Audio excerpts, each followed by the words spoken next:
Welcome to Live Long, Live Well. I'm your host, Mark Maxwell. Technology is changing faster than ever, and the move to mobile has significantly impacted the way we interact, do business, shop, and choose our entertainment and sports. Everything is more immediate and convenient, but our privacy and personal security may be more compromised. The driver behind it all in our consumer-based economy remains marketing and advertising. Tonight, we're going to discuss issues surrounding technology and marketing with my favorite marketing professor from Wayne State University, Dr. Dick Beltramini. Dick, thanks a lot for coming in and being with us. Thanks. I'm delighted to be here, Mark. Glad to have you. Well, Dick, let's start out with there's been a huge change because of mobile, a revolution, most likely. How has this impacted marketing and advertising? Without a doubt, we are going through another industrial revolution where things are changing literally daily. Mobile is at the forefront. Mobile is probably the hottest topic in advertising marketing circles today. Why? Because the technology is converging with other technological advances, allowing consumers to be more empowered, to level the playing field, if you will. No longer is it the case where you walk into a store and buy a product assuming the price is comparable at other stores. You literally can do what's commonly referred to as warehousing, where you go into stores, you look at the prices, you go online with your smartphone, you check the prices, and in many cases, they find it less expensive at an online vendor and order it that way. Retailers are outraged at the practice of warehousing oftentimes, but basically it's leveling the playing field between the buyer and the seller, and in many ways it may well be a good thing for consumers today. It's a more educated consumer today. An empowered consumer is an educated consumer, and you're able to receive more value, if you will, from the products and services that are being offered. So do you think the main emphasis has changed? I know advertising in the past has really been, they called it interruptive. They tried to convince you. You take a commercial break and they try to sell you something. And now they tried more engagement and messages that were friendly and along with brand building. And now there seems to be a real push toward providing value. Do you think that's a fair assessment? Yeah, absolutely. Ironically, it may be more intrusive today than it actually was on televisions decades ago. By that I mean at home you were expecting a commercial pod to come on and have X number of spots in that commercial pod. Today you may be walking through a shopping mall and all of a sudden get some sort of a text message or a coupon offer or whatever kind of a message. And people today, particularly millennials, are very responsive, very receptive to getting those kinds of messages. And actually, they work very well because you are literally closer to the decision point. You're in a store, you're driving to a store, you have the ability to actually pull the trigger on the purchase decision because something reaches you really close right when you're in the shopping mood. To shoppers, it may be a good thing. The second thing that mobile has done in that regard, by way of providing value, and some would agree with this and perhaps some others would not agree with this, but it allows you to be exposed to advertising, marketing, communications messages that deal with products and services that are relevant to you, the specific consumer. For example, if you don't have a pet in the house, how do you feel about being exposed, watching your television set at home, to television spots? Well, they're totally irrelevant, and after a while you build up an inherent immunity to the other ads around them. With mobile, for example, those are targeted to you because advertisers, marketers are able to use what's called behavioral targeting. Marketers keep track through big data of your product purchases, your preferences, when you buy, when you shop, and so forth, and are able to send messages to you that are relevant to you, the specific consumer. Now, the downside of all this, as you mentioned earlier, are privacy concerns. A lot of us have no idea the information that's being collected allegedly under the behalf of improving services in products and services targeted to the individual. They know where we shop. They know our magazines that we read, the television shows we watch, how far we drive to shop, the size packages we buy, whether we use a coupon, where we heard about it. A lot of people are very nervous about that. So it depends on what side of the table you're sitting on. To an advertising marketing person who always has the philosophy of fish where the fish are, it's probably a great innovation. We're able to not waste money. We can be much more efficient and thereby deliver value to consumers. But to the unknowing consumer who might have some sensitivity towards sharing this information, if he or she had the opportunity to actually have opted in, rather than them just taking the information without your prior approval, people build up a sensitivity to that. And the media are very good about getting people very nervous about privacy issues today.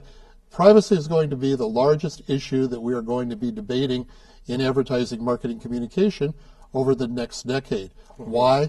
Because there's not an awful lot of regulatory precedent. These technologies are brand new. Who owns the rights to everything from your pictures on Facebook to the text that you send to your children every day?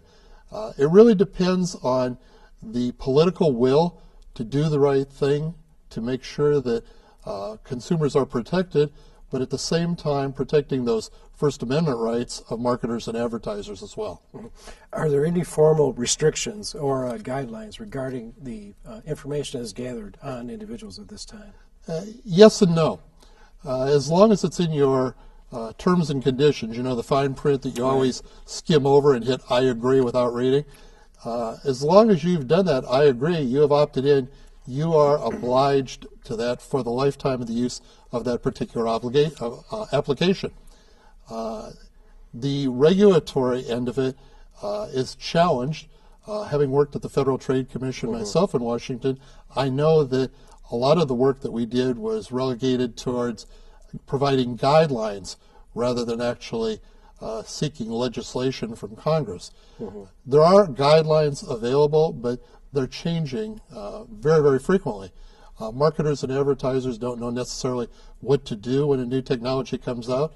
Industry groups have been very good about policing in their particular industry, but we really don't have set in concrete rules about the way we're doing things. This is uncharted waters for us. Right. What do you think is the consumer's awareness of the amount and type of information that's being gathered on them, and then how it's being used? I would probably summarize by saying not a clue. And I don't mean to be flippant about that, Mark, but what's happened is that these things have been aggregated over time. Years ago, there was one company that measured your product usage, the package size, the price, and all that. Another company that measured your media usage, and another company that measured sheer demographics. And they were separate and distinct. What happened as time went on, we went through the period of mergers and acquisitions, and you can see where this is going.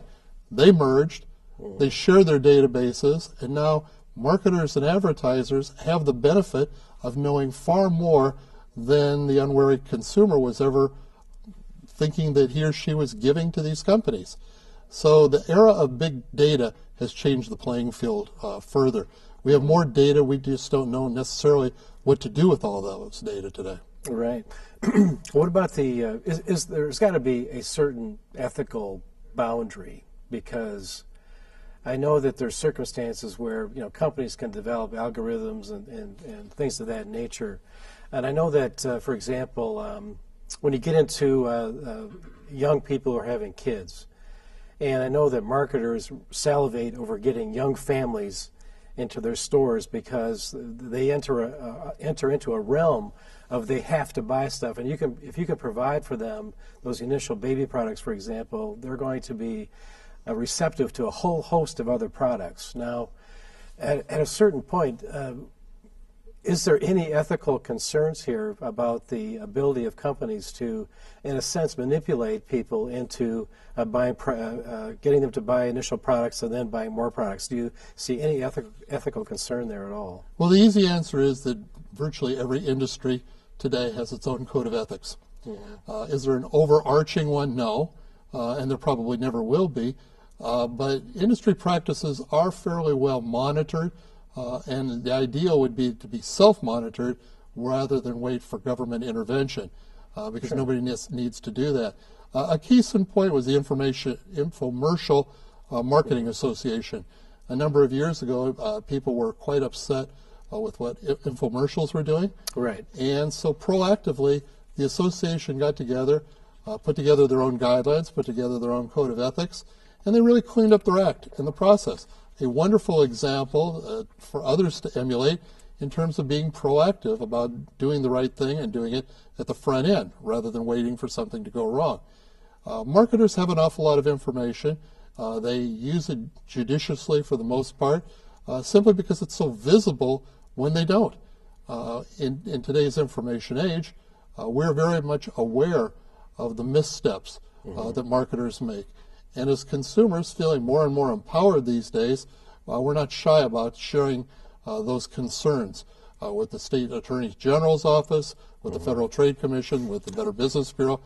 These entities work very well. The system works very well today. Well, I know you're an expert on the believability of the advertising message, and in general, do you think people believe the message?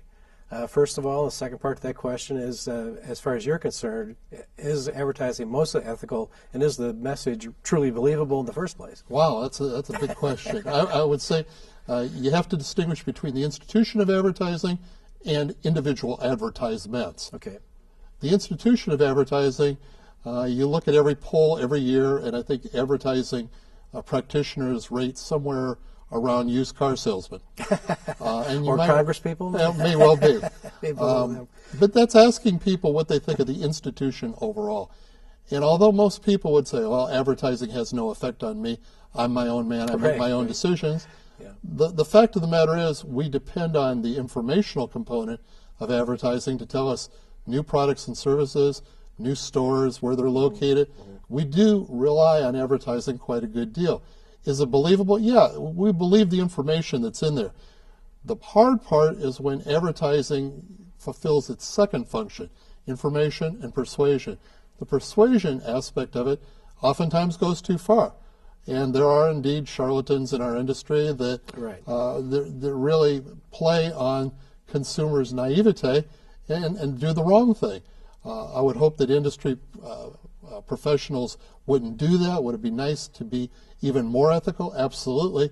But it depends on the next generation coming along, whether or not they're going to be following a code of ethics that their parents followed, or whether or not the current economic environment is going to impact on their willingness to take a shot, to stand up, to do the right thing, to blow the whistle.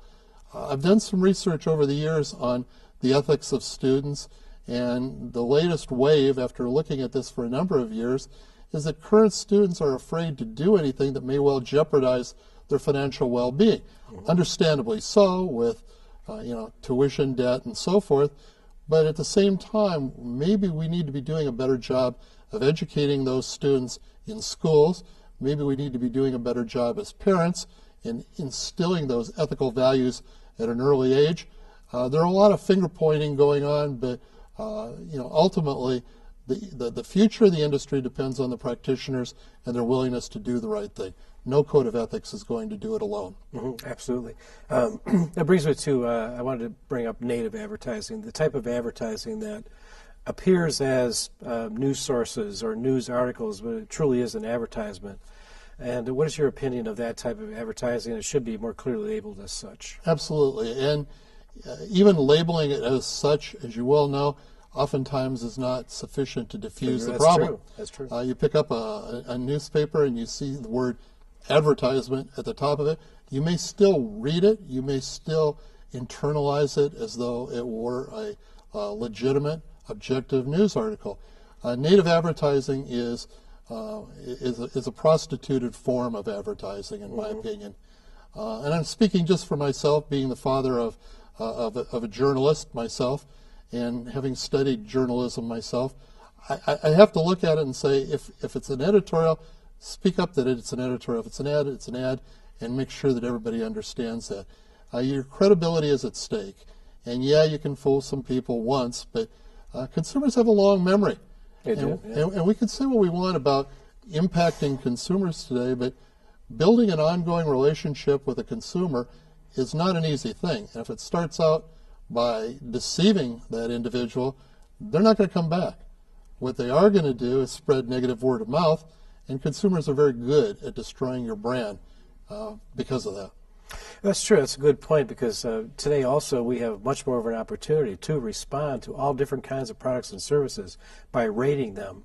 And I think that mechanism, whether it's on an eBay or when you go to a hotel or when you buy a product or a service from a store like a Target or a Home Depot, it's very good because people can then go to that site, look at what has been purchased before and what the reaction to it has been. And also they respond to their treatment at the store, for example, the customer service and things of that nature. So I think that's a positive thing. But I think that consumers, obviously, as this information explosion continues, you have to be completely aware of what the playing field really is, and you have to be proactive and reacting to it.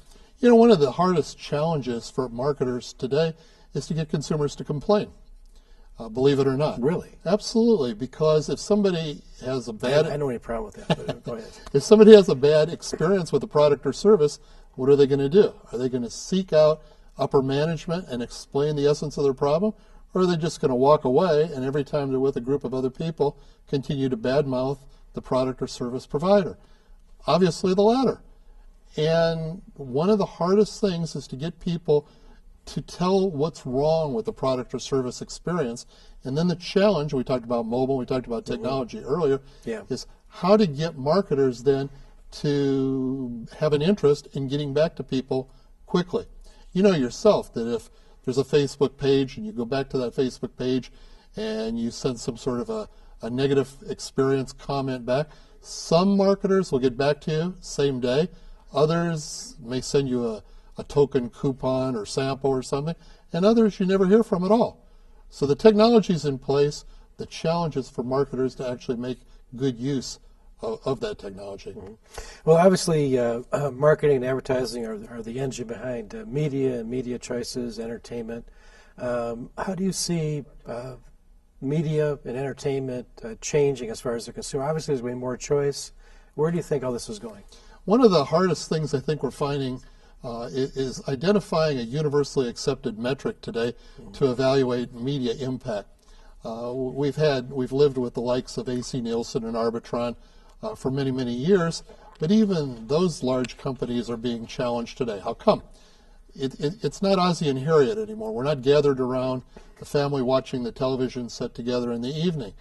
Between mobile and the biggest phenomena that I see as problematic is multi-screening. Mm-hmm.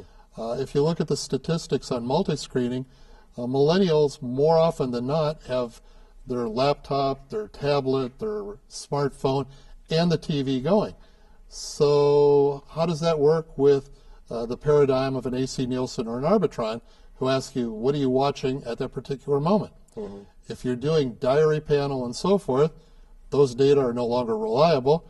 If you're trying to do people meters, that technology has been problematic.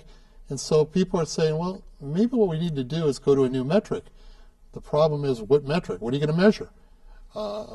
Awareness, interest. I've studied believability, purchase intent. There are a lot of different things you could measure, but I'm measuring it one way, you're measuring it another way, and there's no comparability. What advertisers need to make appropriate targeting decisions and what programming decisions need to be made by the networks, the broadcasters, are based on these ratings. This empirical base literally drives the programs that we watch on TV in the evening, and without that, we are in a void. So I always tell my students that if you want to become a millionaire in a hurry, identify a universally accepted metric that has some basis, that has some legs, that has some reliability, and you watch. Advertisers are going to snap it up in a hurry because they're very disgruntled right now with the likes of syndicated researchers. Well, the excuse me, obviously the move to mobile, multimedia sources, that changes the types of ads we see. I think the big commercial ad is on the way out. Obviously, what do you think this impact is going to be on cable television and/or network TV? I think that's going to continue, because when I see the heads of the networks get on the air, they're always saying, everyone's saying, we have content. They know they're in trouble right now. And their mantra is, we have content, you have to have content. Well, content can come from a lot of different sources. Do you think the networks are in trouble, for example? Yeah, and witness the fact that it's going to cost you $4 million for a 30-second spot on the Super Bowl. Right.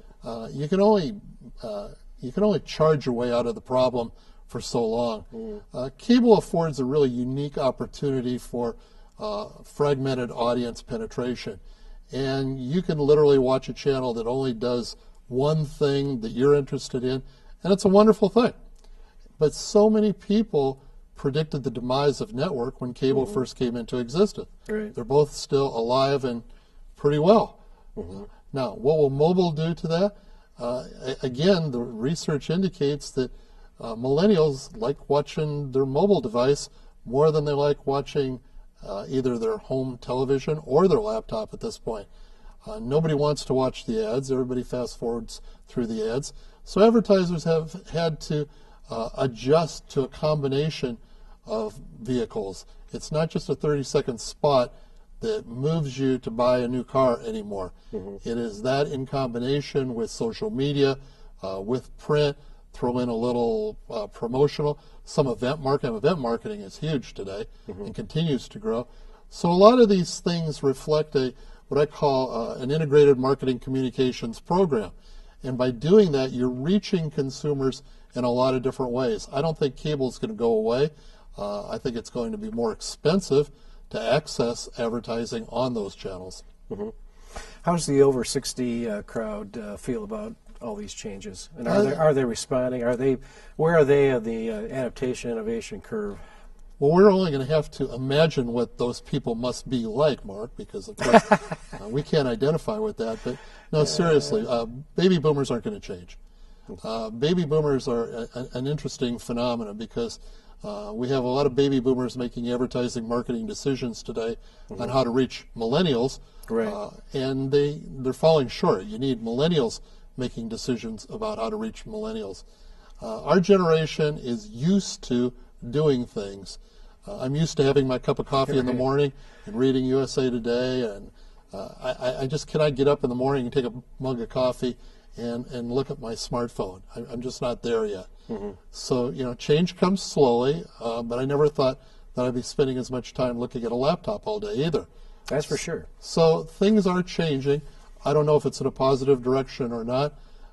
You do watch the evening news, and it says you're doing everything from harming your eyes to your posture and everything else. I don't know about all that. I'm no expert in those areas, believe me. But I do know that I'm relying much more on my smartphone than I ever thought I would. I would be totally lost without it. Boy, that's for sure. I find that I'm watching television far less, and so much of the commercial TV is so filled with commercials that it's just too much for me. I mean, even though, and then the ones I tend to like to watch, I go on the on-demand, and the commercials are frozen in. I can't seem to be able to fast forward through some of them. So. Yeah, and it's interesting because some of my buddies say that, don't watch the Red Wings game, just tape it. And it's not really taping anymore, but record it, and then you can watch it and fast forward it. Well, you know as well as I do that how are you going to protect yourself from hearing the outcome of the game, given all the media that are attacking us all the time? Right. You're going to find out the score, and then you've got, spoiler alert, you're going to watch the game after that? No, probably not. So I will sit there, I will watch the Red Wings game, I will complain about the repetition of the Bell Tire ads over and over again. That's right. And I'm a customer of Bell Tire, nothing against Bell Tire. Right. But you're right, the spots seem never ending, and there are too few of them to be repeated that often. And so you do reach a threshold after which you quit listening. Yeah, that's for sure. You tune out. We're going to talk a lot more about sports in the next segment, but there's just a couple of quick things that we're almost out of time on this segment. So a couple of quick things I want to ask you. Just went through another political season. All I saw on TV were negative political ads, one after another. I didn't really know who to vote for because it was like voting for horrible versus terrible. I didn't know really anything about, now, why are we inundated with these negative ads, which seemed to be about 90% of the information that was coming across the screen? Because they work. They were simple as that. They work. There's been some literature in psychology for years that has studied the impact of negative information versus positive information, be it in politics, be it in performance evaluation, a lot of different areas. And researchers have found that negative information is far more potent, and some say 10 times, 8 times, whatever, more potent than positive information. It is a simple answer, but it's true because it works. Do you think at some point if someone came in and talked issues and talked about positive things that they may stand out as a breath of fresh air, or would that person simply have no chance in today's environment? You know, it's funny you should ask that, because I was telling one of my students a story the other day. When I lived in Phoenix, there was a gentleman who was a car dealer. And unlike all the other car dealers who were wearing cowboy hats and yelling and screaming and doing all these one were even riding a bull, I'll never forget. This guy would come on set, sit on a stool, and talk to the camera in a most mellow, relaxed, grandfatherly kind of tone, and he was remarkable. People wanted him in as a guest speaker. He had speaking engagements. He was selling a bunch of cars in the process. So in response to your question, yeah, if you're the first one to do something different, you have a tremendous advantage. As long as people notice, eh? That's it. That's it. If you're the second one, it's all in me too. Yeah. Well, I got one final question for you. This segment, kind of a fun question. I only watch a few TV shows. One of them is Mad Men. Real fast. Do you watch Mad Men? Absolutely. But my question for you is, why the fascination with Mad Men? What's your opinion on that? Wow, why the fascination? And all my students are fascinated by it too, because it's so different. I think it's pretty true to fact. I mean, I happened to be around during those years in advertising, and I think it's pretty true. It's pretty accurate. Maybe a little bit of the alcohol is exaggerated, but not much. There was a lot of drinking back in those days. Yeah, it's unique that that today's millennials would flock to that the way they have. I'm not really sure I have a total explanation, but the drama is amazing on there, and the idea of the continuity of one episode to another. It's like my favorite show is Chicago Fire. Action, action, action, and you can't wait for the next episode to come on. So that would be it. I mean, that would be my explanation. I think it's a microcosm of America. It's America producing products, and then the pitch, being able to sell that idea, because America has built on ideas and innovation. And I think it fascinates people, not only having the idea, but to take something that's something good and then put an idea behind it and market it and make it accessible and appealing to the masses. I think has draw strong interest from everyone of all generations. So and it does jazz you. Having done that, coming up with some advertising, pitching it to a client, the client says yes, and seeing it running is an amazing satisfaction-driven experience. So I think all of us at some point have the experience of making a pitch on something. Absolutely. And there's a thrill that's associated with that. Winning. So, yeah, you bet, absolutely. Well, Dick, thank you very much for being with us tonight. It's great talking to you, and really good hearing your insights. I really appreciate you being here. Thanks, Mark. I appreciate you. You bet. And thanks again for watching, and we'll see you next time on Live Long, Live Well.